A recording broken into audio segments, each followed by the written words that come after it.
आज त्या पत्रकार परिषदेच्या निमित्ताने आपल्या सगळ्या जणांचं मी स्वागत करतो. आताच आमच्या सिंधुदुर्ग जिल्ह्याचे जिल्हाध्यक्ष सन्मान्य प्रभाकर सावंतजींनी या गोष्टीचा उल्लेख केला. आदरणीय देशाचे पंतप्रधान नरेंद्र मोदीजींच्या 12 वर्षाच्या यशस्वी अशा कारकिर्दीच्या निमित्ताने ही पत्रकार परिषद आमचे राष्ट्रीय अध्यक्ष आदरणीय नितीन नवीनजी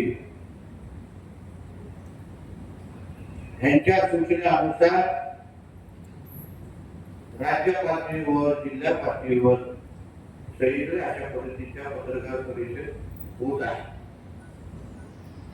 शुक्रवारी राज्याचे आदरणीय मुख्यमंत्री देवेंद्र फडणवीस यांनी या संबंधित विषयाची पत्रकार परिषद घेतली आणि सिंधुदुर्ग जिल्हा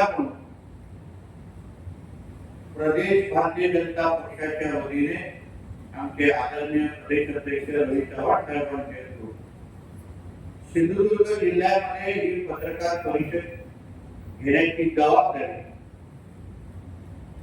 ही माझ्यावर टाकलेली आहे आणि म्हणून ह्या पत्रकार परिषदेच्या निमित्ताने आदरणीय मोदी साहेबांच्या 12 वर्षाच्या कारकिर्दीचा लेखक होता. त्याचबरोबर पंतप्रधान म्हणून सर्वात जास्त दिवस या देशाची सेवा करण्याचा मान आहे तोही आपल्या मोदी साहेबांच्या नावाने नोंद झालेला आहे. आणि म्हणून या निमित्ताने आपल्या माध्यमातून आदरणीय मोदी साहेबांच्या या पूर्ण प्रवासाबद्दल त्यांच्या विविध निर्णयाबद्दल असो विविध एकंदरीत वाटचालीबद्दल मी माहिती देण्याचा प्रयत्न करणार आहे. राज्याच्या मुख्यमंत्र्यांनी जे पत्रकार परिषदेमुळे कसं म्हणतात तर सगळ्याच विषयावर प्रकाश टाकलेला आहे. म्हणजे आदरणीय मोदी साहेबांनी या 12 वर्षामध्ये या देशामध्ये देशाच्या विविध क्षेत्रामध्ये जी वाटचाल केली जे निर्णय घेतले जे परिवर्तन आणलं त्या सगळ्या बाबतीमध्ये मुख्यमंत्री साहेबांनी अतिशय विस्तृत पद्धतीने त्या पत्रकार परिषदेमध्ये माहिती दिलेली आहे. म्हणजे 2014च्या अगोदर आपला भारत देश आणि विविध क्षेत्रामध्ये या देशामध्ये झालेलं परिवर्तन याचा अनुभव आपण पत्रकार असाल राजकीय पक्षाचे कार्यकर्ते असाल उद्योजक असाल पण त्याच्या अगोदर या देशाचे नागरिक म्हणून आपल्याला निश्चित पद्धतीने फरक जाणवला आहे. आम्ही अभिमानाने ज्या गोष्टी बोलतो ते उल्लेख करतो की आपला हा देश भारत देश हिंदुस्थान ज्या देशामध्ये 90% हिंदू समाज राहतो या देशाला आपण हिंदू राष्ट्र म्हणून त्याचा उल्लेख करतो. मी माझ्या पत्रकार परिषदेतून या एका विषयावर प्रकाश टाकण्याचा प्रयत्न करणार आहे की ज्या देशामध्ये 2014च्या अगोदर गर्व से कहो हम हिंदू है हे बोलायच्या गोष्टीला आपल्याला भीती वाटायची. कुठलाही आपले सणासुदीवर साऱ्याच पद्धतीने बंदी घातली जायची. हिंदू म्हणून ओळख आपण सांगायची का याही बाबतीमध्ये चर्चा व्हायची, भीती वाटायची. 2014च्या अगोदर जो काँग्रेसचा कालावधी आपण पाहिला अनुभवला आणि त्याचं विश्लेषण करण्याच्या बाबतीमध्ये अगर आपण कोणाला विचारलं तर 2014च्या अगोदरचा भारत हा पुष्टीकरण आणि लागून चालण करणारा भारत देश म्हणून इथे ओळखला आहे. देशातल्या अल्पसंख्याकांना केंद्रित करलेलं राजकारण, प्रशासन, निर्णय हे एवढेच विषय आमच्या देशामध्ये प्रामुख्याने होते. कुठल्याही सरकारी योजना तयार करत असताना आपली जी पुष्टीकरणाचं राजकारण, अल्पसंख्याक वोट बँक ह्याला आपण प्रोटेक्ट कसं करायचं, ह्याला आपण सुरक्षित कसं ठेवायचं, एवढं एकमेव काम अगोदरच्या काँग्रेस सरकारच्या वतीने होत असताना आपल्याला दिसायचं. म्हणजे अतिरेकी कारवाया बघा, काश्मीरची परिस्थिती बघा, मंदिरांच्या अवतीभोवती राम मंदिराचा विषय असो किंवा देशातला राहणारा हिंदू समाज स्वतःची असुरक्षिततेची भावना 2014च्या अगोदर जे त्यांच्या मनामध्ये होती त्या बाबतीची असंख्य उदाहरणं, अनुभव आपल्याला या निमित्ताने ऐकायलाही मिळतील आणि आपल्याला अनुभवायला येईल. एक प्रश्न आपण स्वतःला विचारला पाहिजे की 2014च्या अगोदर युपीए किंवा काँग्रेसचा कुठला तरी पंतप्रधान, मुख्यमंत्री हा कुठल्या तरी हिंदू धार्मिक स्थळाकडे, मंदिरामध्ये जाऊन आपल्याला कधी महाआरती करताना दिसला होता का? देवाच्या समोर जाऊन नतमस्तक होत असताना दिसला होता का? कुठलाही पंतप्रधान डोक्यावर तिलक लावण्याच्या अगोदर 2 वेळा विचार करायचा त्याच्या 14च्या अगोदर. या सगळ्या मध्ये बदल, परिवर्तन समाजामध्ये हिंदू समाजाला केंद्रबिंदू ठेवून देशाचं राजकारण, देशाचं सरकार, देशाचे सरकार निर्णय घेऊ शकतात हे उत्तम उदाहरण किंवा हे आदरणीय मोदी साहेबांच्या कारकिर्दीचे पासून दिसायला लागलं, अनुभवायला लागलं. हे माझ्या दृष्टिकोनातून हा अत्यंत महत्त्वाचा विषय आहे.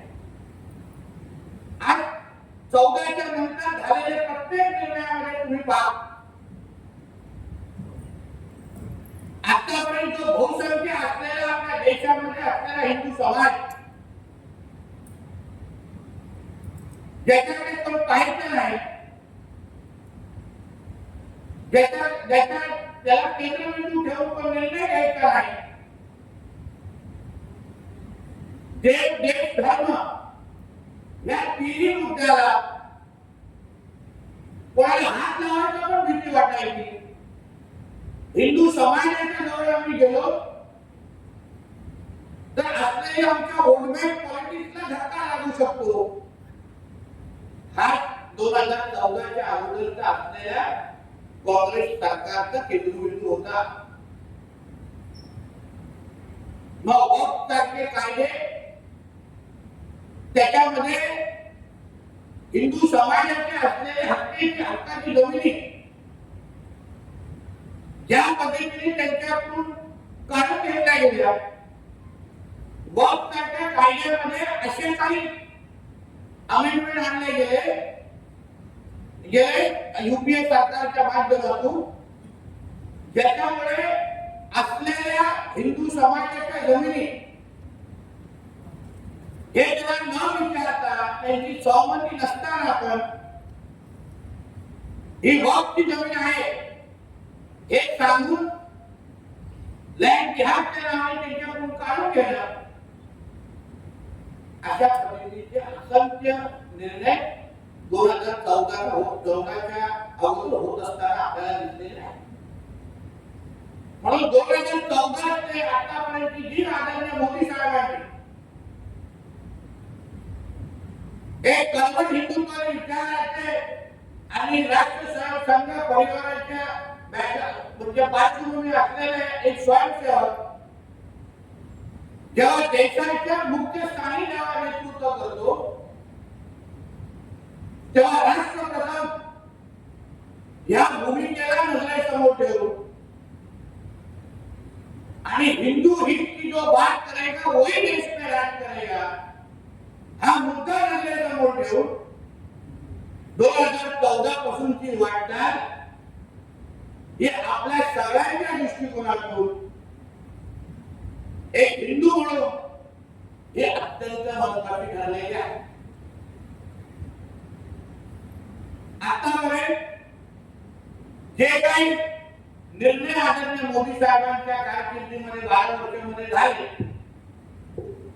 वर्ष अयोध्यामध्ये राम मंदिर होणार हा जो काही मुद्दा वर्ष आपण फक्त ऐकायचो, पण आदरणीय मोदी साहेबांनी वारंवार आपल्या भाषणांमध्ये, पत्रकार परिषदेमध्ये, इंटरव्ह्यूमध्ये ते राम मंदिर हा विषय आमच्यासाठी निवडणुकीचा मुद्दा नाही, हा एक आस्थेचा विषय आहे आणि म्हणून कुठल्याही निवडणुकीच्या नजरेसमोर न ठेवता जो वर्ष प्रलंबित असलेला जो कोर्टामध्ये जो केस होती, देशामध्ये कुठलाही छोटी मोठी पण दंगल घडली नाही आणि आज अयोध्यामध्ये भव्य राम मंदिर उभं राहिलेलं आहे आणि प्रत्येक हिंदू समाजाला अभिमान वाटेल आता राम मंदिराचा दर्शन आणि राम मंदिराकडे जाऊन आपण आशीर्वाद देण्याची संधी आपल्या प्रत्येकाला सामोरं आलेली आहे. त्याचबरोबर काशी विश्वनाथ मंदिर असो, कॉरिडॉर असो, उज्जैनचा महाकालेश्वर असो, असे असंख्य महत्त्वाची धर्मस्थळ त्यांचा विकास करून धार्मिक पर्यटन आणि आपल्यासाठी जे आस्थेचे विषय आहेत त्यांना आदरणीय मोदी साहेबांच्या ह्या 12 वर्षाच्या कारकिर्दीमध्ये त्या धर्मस्थळांना विकसित करून आज जगाच्या पाठीवर त्या धर्मस्थळांचे नाव व्हावं, जगाच्या पाठीत कानाकोपऱ्यातून लोक आज तिथे येतात, आशीर्वाद घेतात. अशा पद्धतीने त्या धर्मस्थळांचा विकास आदरणीय मोदी साहेबांच्या 12 वर्षाच्या कारकिर्दीमध्ये आपल्याला अनुभव त्याला भेटलेला आहे. असंख्य महत्त्वाचे कायदे त्याच्यामुळे आपले देवस्थान, आपली धर्मस्थळ हे सुरक्षित असली पाहिजे, सुरक्षित राहिली पाहिजे. या दृष्टिकोनातून असंख्य महत्त्वाचे निर्णय, धोरणात्मक निर्णय आदरणीय मोदी साहेबांनी या 12 वर्षांमध्ये त्यांच्या कारकिर्दीमध्ये घेऊन दाखवले आहे.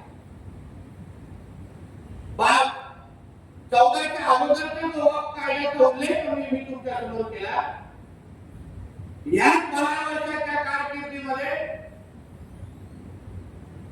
असंख्य हिंदू समाजाला त्यांच्या हक्काच्या जमिनी परत एकदा करून देण्याचं पुण्य काम हे आदरणीय मोदी साहेबांच्या कारकिर्दीमध्ये त्या कायद्यामध्ये अमेंडमेंट करून आपण करून दाखवलेले आहे. आता जे काही जमिनी त्या हिंदू समाजाचे आहेत ते कोणी भक्ती भीती दाखवून बळकून देऊ शकत नाही, लँड ह्याच्या नावाने त्यांच्याकडून देऊ शकत नाही. अशी ताकद या देशातल्या हिंदू समाजाला या आमच्या एनडीए कडे मोदी साहेबांच्या नेतृत्वात असलेल्या सरकारने मिळवून दिलेली आहे. मोदींचे महत्वाकांक्षी निर्णय ज्याच्यामुळे हिंदू समाजाला खरी ताकद देण्याचं काम आदरणीय मोदी साहेबांनी गेल्या 12 वर्षापासून केलेलं आहे. आज देशाचे पंतप्रधान ज्या ज्या राज्यात जातात, जो प्रवास करतात, मग आंतरराष्ट्रीय पातळीवर असेल ते देशाच्या कुठल्याही राज्यामध्ये असेल, आमच्या देशाचा पंतप्रधान स्वतः हिंदू असण्याची ओळख पुसत लपून ठेवत नाही आणि गर्वाने जाऊन त्या मंदिरात पूजा करत असताना आपल्याला दिसतात. हा फरक 2014च्या नंतर आपल्याला सगळ्यांना अनुभवायला भेटलेला आहे. फक्त देशामध्ये नाही, पण आंतरराष्ट्रीय पातळीवर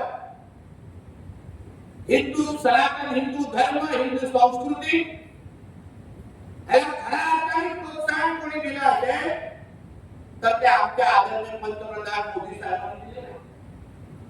आज तुम्ही असंख्य राष्ट्रीय देश पातळी आंतरराष्ट्रीय पातळीवर जेव्हा अन्य देशांचे पंतप्रधान आणि राष्ट्रपती जेव्हा आपल्या देशामध्ये येतात किंवा आपले पंतप्रधान जेव्हा त्यांच्याकडे जातात तेव्हा नमस्कार करून एक दुसऱ्याचं स्वागत करतात. हा फरक आदरणीय मोदी साहेबांच्या कारकिर्दीमध्ये बघायला भेटलाय. आता मोदी साहेब जेव्हा कुठल्याही राष्ट्रपतींना त्या देशाच्या प्रमुखांना भेटल्यानंतर हातात भगवद्गीता देण्याची प्रथा ही आमच्या मोदी साहेबांच्या कारकिर्दीमध्ये आम्हाला अनुभवायला भेटलेली आहे.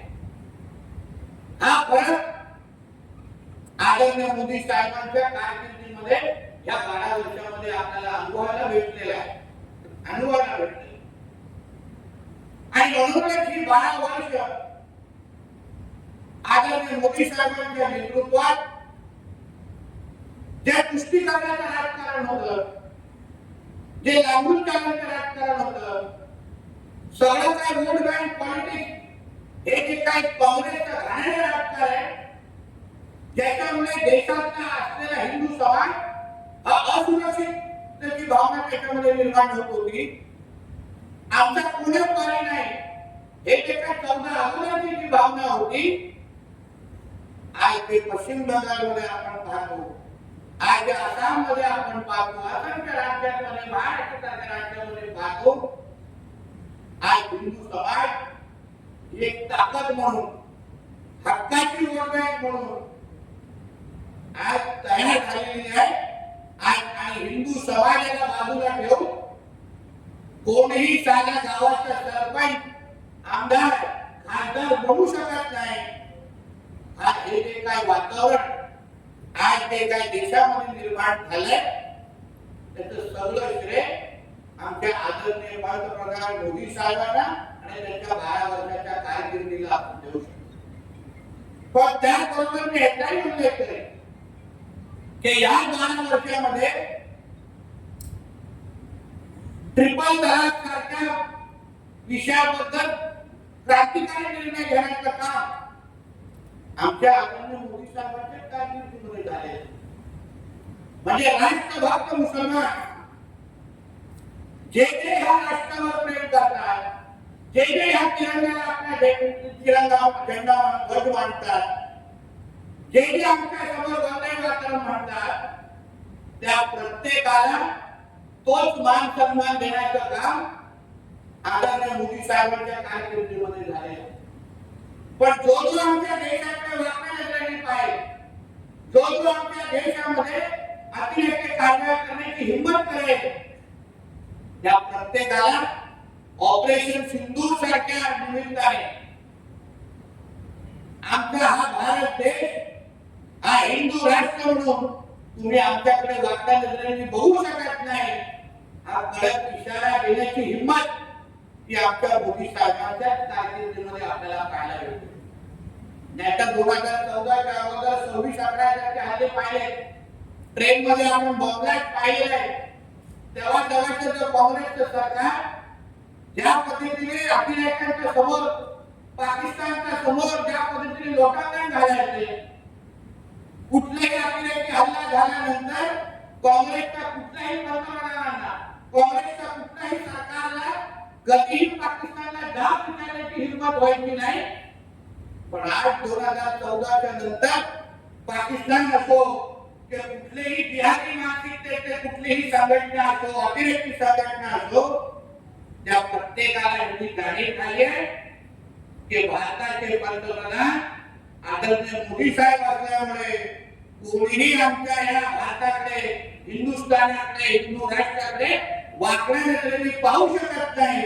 एवढा चांगली प्रतिमा ही आमच्या भारताच्या बाबतीमध्ये आदरयुक्त भीती ही भारताबद्दल, आपल्या देशाबद्दल निर्माण करण्याचं काम हे आमच्या आदरणीय मोदी साहेबांनी या 12 वर्षामध्ये केलेलं आहे.